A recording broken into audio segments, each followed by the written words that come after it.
All right, let's get into the NFL. The Eagles back at it. The coordinator speaking today, John McMullen, was there at the NovaCare Center. He'll give us the latest on that. We got some Eagles news and notes, including safety Trey Sullivan is back. Wasn't that the guy you were happy got cut? I was doing a dance. I was very excited. He is back. I said, cut that man, when he made that punt error. The interesting part is the guy they released to make room for him was Devontae Ballsby, Johnny Mack, and you thought, or many people thought, Johnny Mack, like all guests appearing via the Boardwalk on the Hotline, that Ballsby was a guy that impressed during training camp to make them, think about using him as a guy in that nickel situation, but I guess he kind of fell off. Yeah, I'm more impressed during the offseason. He was the guy this year. He was sort of the guy in shirts and shorts. He was that guy. And then when the pads came on, you said, oh, let's pump the brakes on this. Because he's really fast, he's really long, he looks like a cornerback, but then he got to that first preseason game and he started to struggle tackling. And if you remember when training camp started, and really throughout most of training camp until the last week, he had been in the starting nickelback slot, rotating with Sidney Jones every single day. So first day it was Jones, next day it was Ballsby.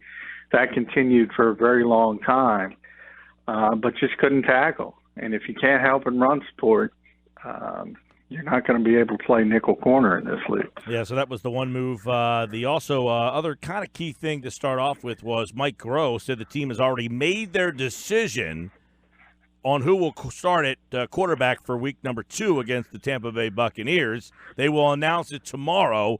Who is expected to be announced the starter? It's going to be Nick Foles, and who knows if Doug will even announce it. That was Mike's sort of surmising he might do it the next day or two.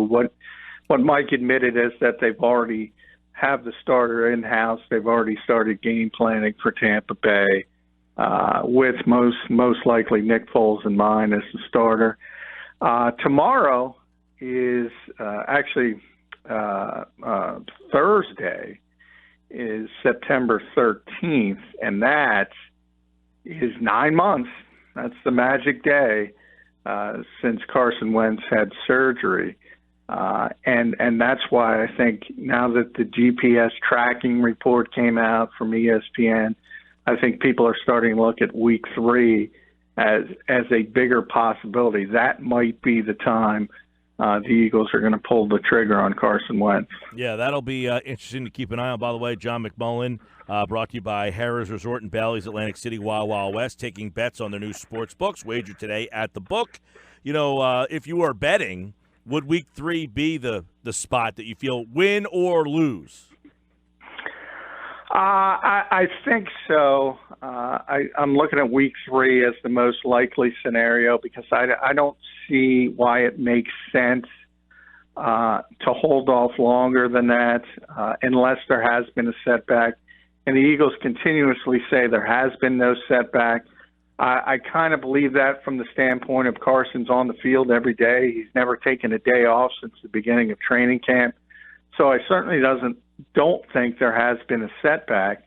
And as I said, you have the 9-month demarcation line now passed on Thursday. You will have that week sort of that Doug kind of intimated way back that everybody has forgotten. He'd like to see him in a full week of practice. You'd be able to do that if he's cleared in advance of the Indianapolis game. So I think it's looking more and more likely. John McMullen at JF McMullen on Twitter. One of the questions that you asked Mike Groh was about the running back situation because we've been hearing like Doug Peterson kind of insinuated that he wanted to use Jay Ajayi as more of a workhorse back, and you asked that question to Mike Groh today about why not him so early in the game. Was that kind of a feel, or was that the game plan?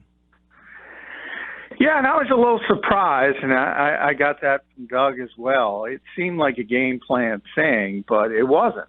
And that's just sort of how the game went. And Jay didn't touch it early, and he got a lot of touches late, and it seemed to work out really, really well. Part of that is Jay Ajayi, but part of it is also the offensive line started dominating later in the game. So I think if it would have been some other running backs as well, they would have done some things with some of those holes. And you saw the one run, in fact, from Corey Clement, who got a huge hole open for him. So I think the offensive line as a whole was playing better. But it was a bit strange. I think some of it was Doug's deference to Darren Sproles. Remember, he was back for the first time after getting injured in week 3. Loves him as a player. Used him a lot earlier. So it might have been just, hey, he's back. Let's announce him to the world. I want to, as I said, pay some deference to Darren Sproles. And maybe this week it settles down into the more conventional committee that we thought we were going to see, and that would be with Jay Ajayi leading. And remember, he ended up with the most yards and the most touches. It just came in a weird way. John, Mike was asked today about his lack of production from the wide receivers down the field. What do you think some of the issues were there? How much of a factor is Alshon Jeffrey being out play into that? And how are they going to try and capitalize on big down the field plays this week against Tampa Bay? Yeah, I mean, he's a huge part of it, and it's going to be a struggle until he gets back. That's the reality of it. The Eagles don't have a ton of talent at that particular position without Alshon Jeffrey. Then you add to the mix, like, Mac Hollins is not in there as well. Now, he had a bad training camp, but he does offer size and speed on the outside that you don't have. And then, as I've said before, the domino effect starts from there. All of a sudden, Alshon's there. You got to take Nelson Aguilar out of his comfort zone, put him outside the numbers more often instead of the slot. He's not as effective out there. And then you have DeAndre Carter on the field for 50-plus plays. And as I constantly say, DeAndre is a great kid, and it's a great story that he finally made an NFL team. But bottom line is you can't have him out there for 50-plus plays and expect to be successful in this league. The Eagles need to add talent at that position, whether it's guys coming back from injury.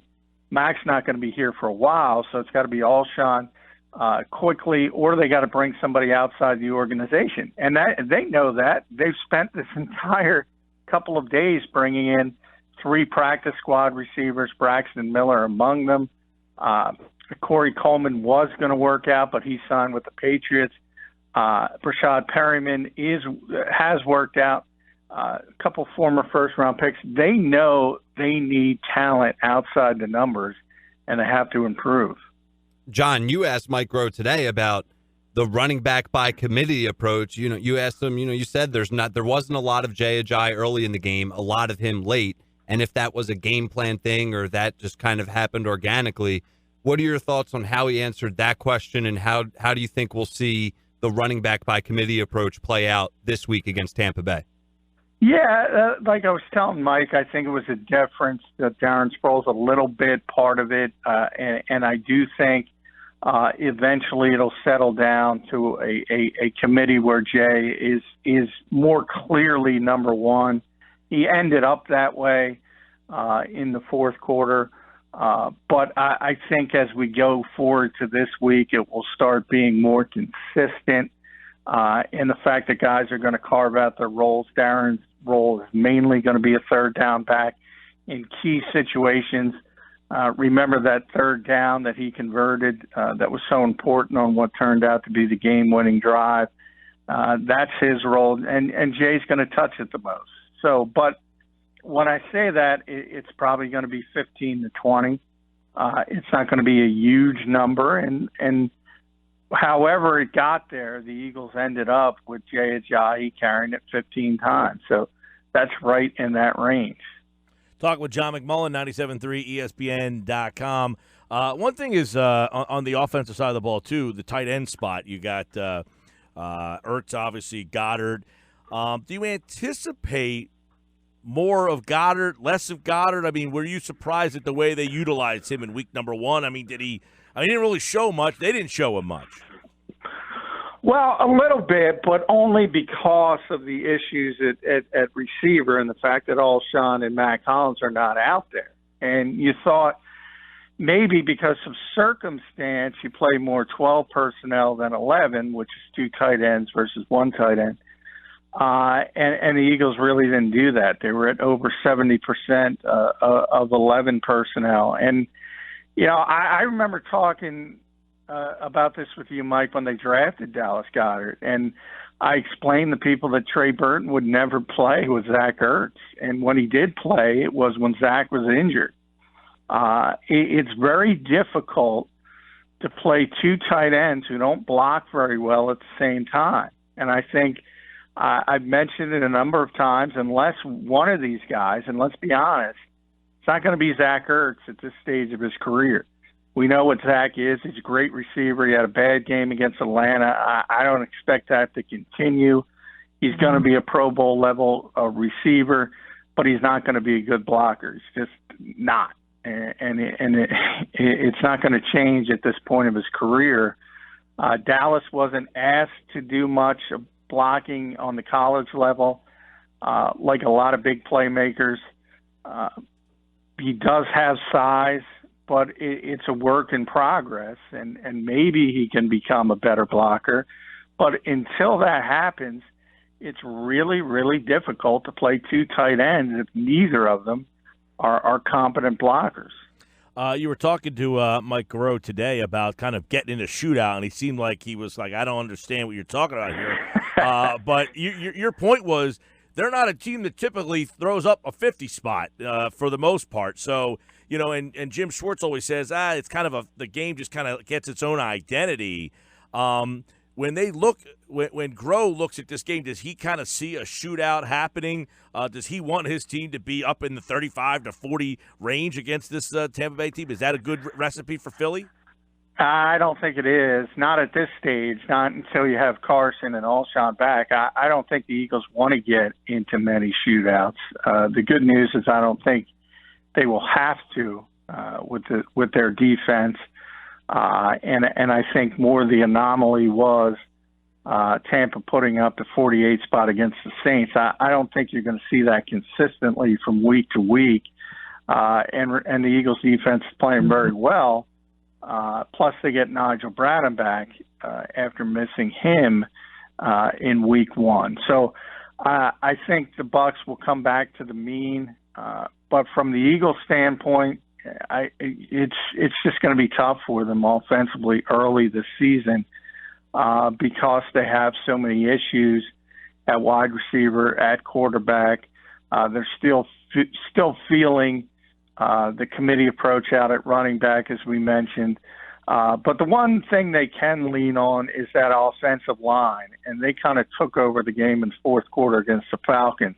I think that's the recipe for success until you get Carson back, you get Alshon back.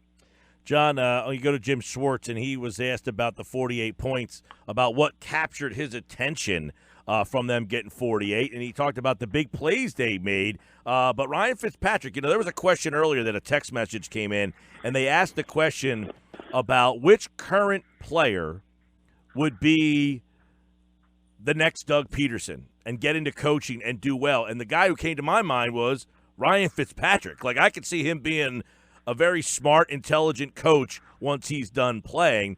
With him at quarterback, there's certainly a different team. Explosive wouldn't be the word that you would normally use, but what stood out to Jim Schwartz, you got Fitzpatrick and this they got 2 pretty good receivers if D-Jack's healthy. Yeah, and that's going to be a big question mark, and Deshaun Jackson tends to hurt the Eagles, as he has since he left, but he does have the concussion, so that's something to keep an eye on as the week goes on, because the league tends to be far more cautious when it comes to concussions, and it's really tough to get cleared in a week's time now. So, but it's possible, so that's something you have to keep an eye on. They do have really big receivers, not only Mike Evans, but also the tight end, 6'6", so both tight ends. So Cameron Brate and O.J. Howard. So they have huge, lengthy receivers, and that helps as Jim always likes to talk about the baseball analogies, it's a big strike zone for the quarterback. And Ryan's one of those guys, and a lot like Nick Foles, in the fact that he can get hot. And he is very smart, and he is very cerebral, and he is from Harvard, and he does understand what's going on in front of him. So he's one of those guys who is limited physically, and you need to hurry him up like you do with all quarterbacks. You need to get him off his spots, and if you do that, he will give you an opportunity to turn the football over. The good news is the Eagles, much like their offensive line, the strength of their defense is the defensive line, and they're probably going to be able to do that. So I don't think you're going to have to worry about him going 12 for 12 with his outside receivers and pushing the football down the field. He's just not going to have time to do that. Right, and one of the reasons is because of the question you asked, which was regarding the rotation of the defensive ends. These guys are going to be coming at you fresh, and he talked about how unselfish these guys are, and he actually admitted that they played Brandon Graham more than they really wanted to.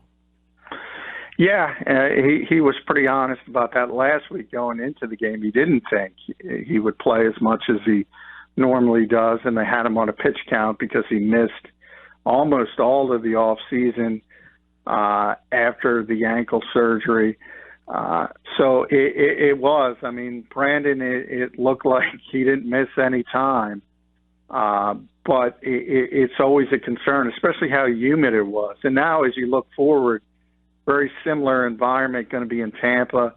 I think it's going to be 91, the early forecast with a lot of humidity. So it's going to be another game where you need that rotation on the defensive line. The Eagles do it better than anybody else, and that's what I was asking Jim about, because other teams always talk about it, but they never do it.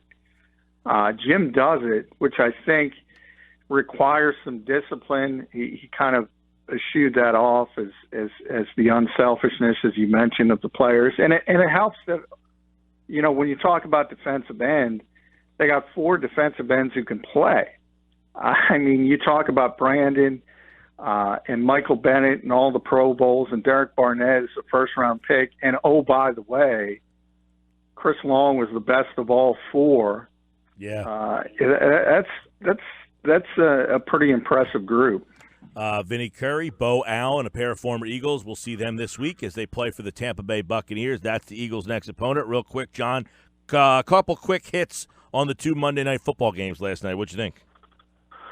Well, I was really impressed with the Jets. How can you not be? I mean, Sam Darnold, I rated him as the best quarterback in the draft. I think the Browns should have taken him. I think the Giants certainly should have taken him. I think the Jets finally hit a home run. It's obviously only one game. He'll have his hiccups, as all rookie quarterbacks do. The fact he throws a pick 6, though, on his first play as a rookie, and it doesn't affect him, that's a really good sign. He didn't get rattled. And then you have to give Todd Bowles a ton of credit for preparing that team because they seem to know what Detroit was doing as far as their hand signals and audibles and changing plays. So that indicates great preparation. And on the other side of the coin, it indicates Detroit's got some issues with that coaching staff that needs to be fixed very quickly. And then the nightcap, I mean, the Raiders played well for a while, but that's just a huge talent differential, and ultimately the dam broke, and the Rams kind of ran away with it. Dumpster fire. Raiders are dumpster fire. That's what's going to happen to them this year. Yeah, I mean, I get people. You know, it's interesting. People make fun of John Gruden, fans, and yet every one of them wanted him for every job since the day he retired. Yeah. And every single, you know, Mike, who's the rumors start and who the fans want. They want John Gruden. They want Bill Cowher. Now that he's back and he's trying to do some things that go against the grain, I think it's too early to say they're not going to work. I know everyone looks at Khalil Mack, and he had the great day on against the Packers, but you kind of saw in that game. Look, it doesn't matter. And this is my same argument with the Giants taking Saquon Barkley over Sam Darnold. Is Khalil Mack a phenomenal football player? Undoubtedly. Is Saquon going to be a star? No question about it. But the value of the position of quarterback is so much greater than everything else. No doubt. In this sport. You're going to draft a running back. Ezekiel Elliott would be one of the top 3 taken. I don't feel like that team's a playoff team because they have him. Well, exactly. They're not a playoff team, and neither are the Giants. But you know what? The Jets have hope. Now, I don't think they're going to be a playoff team. You see what Aaron Rodgers does on one leg. He is a true superstar. I don't necessarily like the way this league as a whole has gone because quarterbacks are so important. And you do have to play Derek Carr being the perfect example with the Raiders, who's an above-average quarterback, but you got to pay him $25 million. But that's the value of that position. Yep. And it just means more. And Carr again and Mack. Khalil Mack is unquestionably a better football player than Derek Carr. But who's more important to that particular team? It's Derek Carr. Yeah. The quarterback is always more important, just like Mitchell Trubisky is more important than the Chicago Bears. And that's why even those Chicago Bears got a tremendous, tremendous player, they're up you-know-what creek because their quarterback stinks. Yeah. John McMullen at JF McMullen. More on the Eagles and Bucks throughout the week. The NFL continues. Week number 2 starts Thursday night. You can hear the games all right here on 97.3 ESPN. Thanks, John. Hey, thank you, guys.